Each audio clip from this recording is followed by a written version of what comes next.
شروع کرتا ہوں میں اللہ کے نام سے جو بڑا مہربان نہایت رحم کرنے والا ہے۔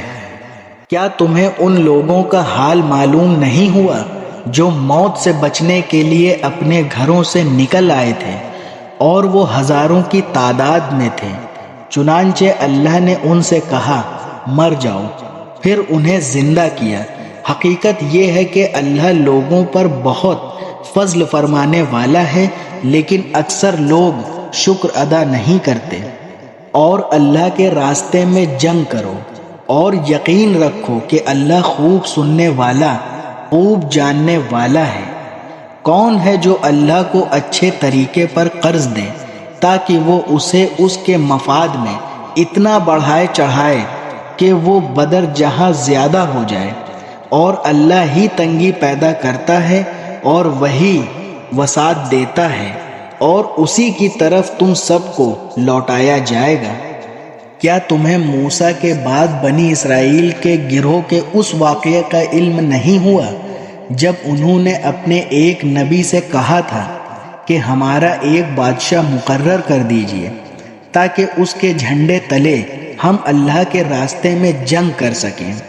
نبی نے پوچھا، کہیں ایسا تو نہ ہوگا کہ تم پر جنگ فرض کر دی جائے اور پھر بھی تم نہ لڑو؟ انہوں نے کہا، بھلا ہمیں کیا ہو جائے گا جو ہم اللہ کے راستے میں جنگ نہ کریں گے، حالانکہ ہمیں اپنے گھروں اور اپنے بچوں کے پاس سے نکال باہر کیا گیا ہے۔ پھر ہوا یہی کہ جب ان پر جنگ فرض کر دی گئی تو ان میں سے تھوڑے لوگوں کو چھوڑ کر باقی سب پیٹ پھیر گئے، اور اللہ ظالموں کو خوب جانتا ہے۔ اور ان کے نبی نے ان سے کہا کہ اللہ نے تمہارے لیے طالوت کو بادشاہ بنا کر بھیجا ہے۔ کہنے لگے، بھلا اس کو ہم پر بادشاہت کرنے کا حق کہاں سے آ گیا؟ ہم اس کے مقابلے میں بادشاہت کے زیادہ مستحق ہیں، اور اس کو تو مالی وسعت بھی حاصل نہیں۔ نبی نے کہا، اللہ نے ان کو تم پر فضیلت دے کر چنا ہے اور انہیں علم اور جسم میں تم سے زیادہ وسعت عطا کی ہے، اور اللہ اپنا ملک جس کو چاہتا ہے دیتا ہے، اور اللہ بڑی وسعت اور بڑا علم رکھنے والا ہے۔ اور ان لوگوں سے ان کے نبی نے یہ بھی کہا کہ طالوت کی بادشاہت کی علامت یہ ہے کہ یہ تمہارے پاس وہ صندوق واپس آ جائے گا جس میں تمہارے پروردگار کی طرف سے سکینت کا سامان ہے۔ اور موسیٰ اور ہارون نے جو اشیاء چھوڑی تھیں ان میں سے کچھ باقی ماندہ چیزیں ہیں، اسے فرشتے اٹھائے ہوئے لائیں گے۔ اگر تم مومن ہو تو تمہارے لیے اس میں بڑی نشانی ہے۔ چنانچہ جب طالوت لشکر کے ساتھ روانہ ہوا تو اس نے لشکر والوں سے کہا کہ اللہ ایک دریا کے ذریعے تمہارا امتحان لینے والا ہے۔ جو شخص اس دریا سے پانی پیے گا وہ میرا آدمی نہیں ہوگا، اور جو اسے نہیں چھوئے گا وہ میرا آدمی ہوگا، الا یہ کہ کوئی اپنے ہاتھ سے ایک چلو بھر لے تو کچھ حرج نہیں۔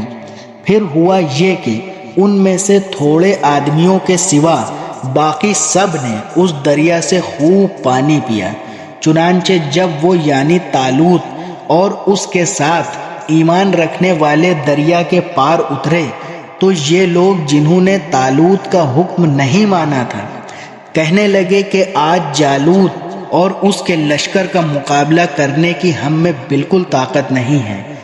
مگر جن لوگوں کا ایمان تھا کہ وہ اللہ سے جا ملنے والے ہیں، انہوں نے کہا کہ نہ جانے کتنی چھوٹی جماعتیں ہیں جو اللہ کے حکم سے بڑی جماعتوں پر غالب آئی ہیں، اور اللہ ان لوگوں کا ساتھی ہے جو صبر سے کام لیتے ہیں۔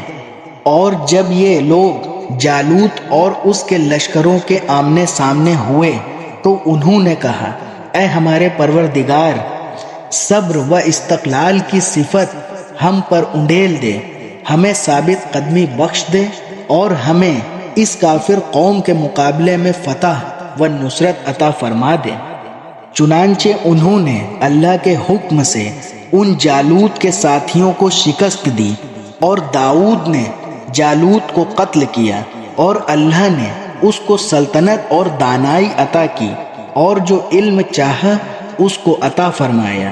اگر اللہ لوگوں کا ایک دوسرے کے ذریعے دفاع نہ کرے تو زمین میں فساد پھیل جائے، لیکن اللہ تمام جہانوں پر بڑا فضل فرمانے والا ہے۔